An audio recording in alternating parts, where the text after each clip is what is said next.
할렐루야. 하루를 시작하는 성도들께 하나님의 은혜와 평강의 축복이 함께 하시길 기도합니다. 오늘 우리의 삶을 인도하실 하나님의 은혜를 기대하며 주시는 말씀 앞에 하나님을 향한 소망의 복음을 붙드시는 성도님들 되시기 바랍니다. 12월 22일 말씀으로 여는 아침, 오늘 우리에게 주신 하나님의 말씀 욥기 38장 22절에서 38절 말씀입니다. 내가 눈 곳간에 들어갔었느냐? 우박 창고를 보았느냐? 내가 환난 때와 교정과 전쟁의 날을 위하여 이것을 남겨두었노라. 광명이 어느 길로 뻗치며 동풍이 어느 길로 땅에 흩어지느냐? 누가 홍수를 위하여 물길을 터주었으며 우레와 번갯길을 내어주었느냐? 누가 사람 없는 땅에 사람 없는 광야에 비를 내리며 황무하고 황폐한 토지를 흡족하게 하여 연한 풀이 돋아나게 하였느냐? 비에게 아비가 있느냐? 이슬방울은 누가 낳았느냐? 얼음은 누구의 태에서 났느냐? 공중의 서리는 누가 낳았느냐? 물은 돌같이 굳어지고 깊은 바다의 수면은 얼어붙느니라. 내가 묘성을 메어 묶을 수 있으며 삼성의 띠를 풀 수 있겠느냐?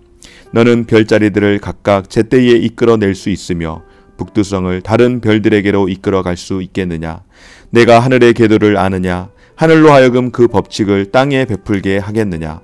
내가 목소리를 구름에까지 높여 넘치는 물이 내게 덮이게 하겠느냐? 내가 번개를 보내어 가게 하되 번개가 내게 우리가 여기 있나이다 하게 하겠느냐? 가슴 속의 지혜는 누가 준 것이냐? 수탉에게 슬기를 준 자가 누구냐? 누가 지혜로 구름의 수를 세겠느냐? 누가 하늘의 물주머니를 기울이겠느냐? 티끌이 덩어리를 이루며 흙덩이가 서로 붙게 하겠느냐? 아멘. 하나님께서 계속해서 욥에게 하늘이 어떤 원리로 유지가 되고 운영이 되는지를 너는 알고 있느냐라고 구체적으로 물으십니다. 오늘 24절에서부터 계속해서 말씀하실 때에 광명이 어느 길로 뻗치며 동풍이 어느 길로 땅에 흩어지겠느냐? 누가 홍수를 위하여 물길을 터주었으며 우레와 번개길을 내어주었느냐? 누가 사람 없는 땅에 사람 없는 광야에 비를 내리며 황무하고 황폐한 토지를 흡족하게 하여 연한 풀이 돋아나게 하겠느냐? 비에게 아비가 있느냐? 이슬방울은 누가 낳았느냐? 얼음은 누구의 태에서 났느냐? 공중의 소리는 누가 낳았느냐? 계속해서 말씀하시면서 너희들이 생각하지 못한, 너희들이 필요할 것이라고 상상하지 못한 그러한 곳에조차도 내가 다 내 손길을 통하여서 간섭하고 있음을 오늘 본문의 말씀을 통하여서 우리에게 증거하시는 것은 인간이 하나님의 지혜를 알 수 없다는 사실을 강조하는 말씀 아니겠습니까?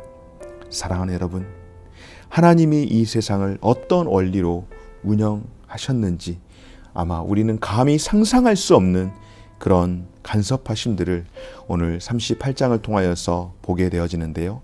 다양한 기후의 현상들과 천체와 비, 이 모든 것들을 통제하시고 통치하시는 하나님. 여러분, 창세기에 보면 하나님이 둘째 날에 궁창 위의 물과 궁창 아래의 문을 나누셨다라고 하는 기록을 하고 있습니다. 어제 우리가 함께 보았던 38장 1절에서 21절까지의 말씀을 보면 궁창 아래 물에 대해서 말씀하신 하나님께서 이제 궁창 위의 물을 어떻게 다루시는지를 말씀하시는 겁니다. 하나님은 욥에게 눈과 우박을 저장한 곳을 보았느냐라고 물으십니다. 우리는 이스라엘의 그 역사 가운데에 하나님이 대적을 치실 때 우박을 사용하셨던 사건을 우리는 잘 알고 있습니다. 하나님이 전쟁의 날을 위해서 그 모든 것들을 모아두셨다라고 말씀을 하시죠. 하나님은 비를 위한 물길과 우레와 번개를 위한 길을 낸 것도, 토지에 비를 내려 생명이 돋아나게 하는 것도 다 모두 다 하나님의 섭리 안에 있음을 말씀을 하고 있습니다. 하늘의 비가 어떤 원리로 내리는지, 얼음은 어디에서 생기고 서리는 어떻게 내리는지, 얼음이 어떻게 굳어지는지에 대해서 욥은 어디 욥뿐이겠습니까? 우리 인생은 답을 할 수가 없죠. 물론 현대인들은 또 특별히 기상학자들은 여러 가지 많은 도구들을 통하여서 이러한 현상들에 대해서 이런 것 때문에 지난 주말에 이렇게 갑자기 날씨가 많이 추워지고 눈이 내리고 그랬었는데요. 그런 계절의 변화들을 기상학자들은 연구를 많이 하면서 이렇게 이 어떤 북쪽에서 내려오는 이 고기압의 이 찬바람의 영향으로 인해서 한파가 내려오고 또 습기가 많이 올라옴으로 해서 서해 쪽에서 올라오는 습기와 마주하면서 눈이 되었다. 어떤 과학적인 근거를 하는데 그 이면에 그 모든 것들을 관장하는 것에 대해서는 여러분 기상학자들도 설명을 못하는 부분 아니겠습니까? 바로 하나님께서 창조주의 권능으로 전쟁과 심판을 행하시는 도구로 이런 자연현상까지 사용을 하셨다라고 말씀을 합니다. 그러므로 우리 믿음의 삶의 고백은 모든 자연현상조차도 그것이 단순히 계절적인 요인으로, 그러니까 그 이면에 그 이전에 그런 계절적인 요인까지 어떻게 누가 하게 했는가라고 할 때에 그 모든 현상이 자연적으로 그냥 계절 따라서 일어나는 것이 아니라 하나님의 섭리 가운데에 이루어지는 것임을 기억하며, 특별히 자연 재난 가운데에서 하나님의 세미한 음성을 듣고 오히려 하나님 앞에서 우리가 어떻게 살아가야 하는지 우리의 모습을 돌아보며 겸손해져야 할 필요가 있는 줄 믿습니다. 사랑하는 여러분, 하나님은 이렇게 계절뿐만 아니라 또 어떻습니까? 시간의 흐름까지 통제하면서 관장하면서 자연의 현상을 하나님의 은혜의 도구로 사용하시는 것을 우리는 볼 수 있는데요. 하나님은 시간의 흐름에 따라서 계절이 바뀌는 것 또한 하나님께서 허락하신 일임을 말씀을 하고 있습니다. 하나님께서 욥에게 누가 대지에 비를 내려 황폐한 토지에 연한 풀이 돋아나게 했느냐라고 질문하시며 모든 생명을 위해 비를 내리시는 분이 하나님이심을 말씀합니다. 그렇죠, 여러분. 우리는 사람이 살지 않는 곳에 굳이 비가 내리지 않으면 어때? 라고 생각을 할 수 있지만, 그러나 여러분, 사막 가운데에서도 우리가 보기에는 사람이 살 수 없을 만한 그런 척박한 환경이지만은 그런 곳에도 여러분 생명이 있다라는 것 알고 있지 않습니까? 그런 곳까지도, 그러니까 우리의 이성으로는 다 판단하지 못하는 그런 곳까지도 하나님은 그곳에 있는 생명까지도 다 간섭하시는 분이시라는 말씀입니다. 여러분, 비는 모든 생명의 필수 요소입니다. 그래서 하나님이 비를 내리지 않으시면 땅이 말라 식물을 낼 수 없고 땅에 사는 생명체는 더 이상 양식을 얻을 수 없어 기근에 시달리고 마는 것 아니겠습니까? 엘리야 시대 가운데에 하나님께서 아합 왕의 그 폭정과 하나님 앞에서의 그 죄악으로 인하여서 그 땅 가운데에 무려 3년 6개월이나 비가 내리지 않음으로 인하여서 어떤 일들이 일어났습니까? 어마어마한 기근이 일어나게 되었죠. 결국 하나님께서 그 모든 것들을 관장한다라는 것을 보여주시는 것 아니겠습니까? 아합과 이세벨의 그 선지자들이 난리를 치고 자해를 하면서 제사를 드렸지만 바알신은 어떠한 반응도 하지 않는 것을 대비해서 보여주신 것은 하나님께서 이 모든 것들을 관장하심으로써 생명의 창조주가 바로 하나님이시며 창조주이신 하나님께서 생명을 유지할 수 있도록 비를 내려주시는 은혜의 공급자라는 것을 바로 그 가운데에서 나타내 보이신 줄 믿습니다. 뿐만 아니라 홍수는, 여러분, 노아 시대 가운데의 홍수는 바로 재난의 도구로 심판의 도구가 되었지만, 그러나 적당한 비가 내리는 것은 사람과 모든 생명 있는 이들에게 양식을 주는 하나님의 은혜인 줄 믿습니다.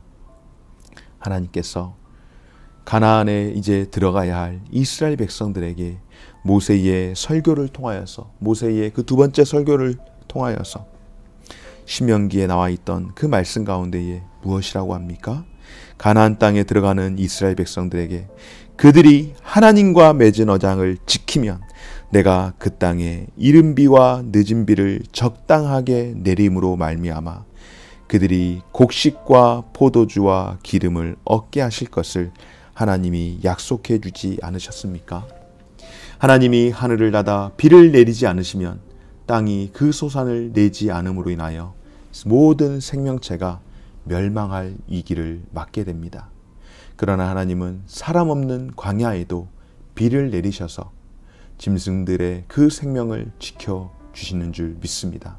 사랑하는 여러분, 예수님께서 하나님이 의인뿐만 아니라 악인들에게도 그렇게 사막에도 비를 내리실 뿐만 아니라 모든 이 땅에 살아가는 인생들에게 비를 내려주신다라고 하는 사실을 통하여서 하나님께서 우리에게 보편적인 은혜를 주셨음을 예수님께서 가르쳐 주신 것은, 그것은 또 한편으로는 예수님께서 하나님이 의인뿐만 아니라 악인들에게도 원수까지도 우리에게 사랑해야 하는 그 근거를 제시하는 것을 볼 때에 우리 믿음의 성도의 삶이라고 하는 것은 하나님께서 이 모든 자연현상을 통하여서도 은혜의 도구로 사용하신다는 것을 기억하면서 하나님의 은혜를 따라 모든 이웃에게 또 하나님의 사랑을 함께 전해야 하는 줄 믿습니다.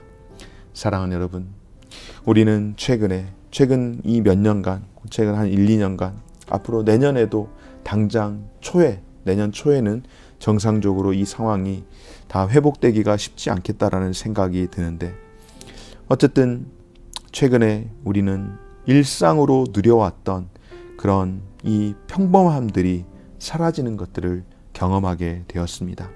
이전에는 당연하게 느꼈던 것들이 하나님의 은혜였음을 이제서야 깨닫게 되었습니다.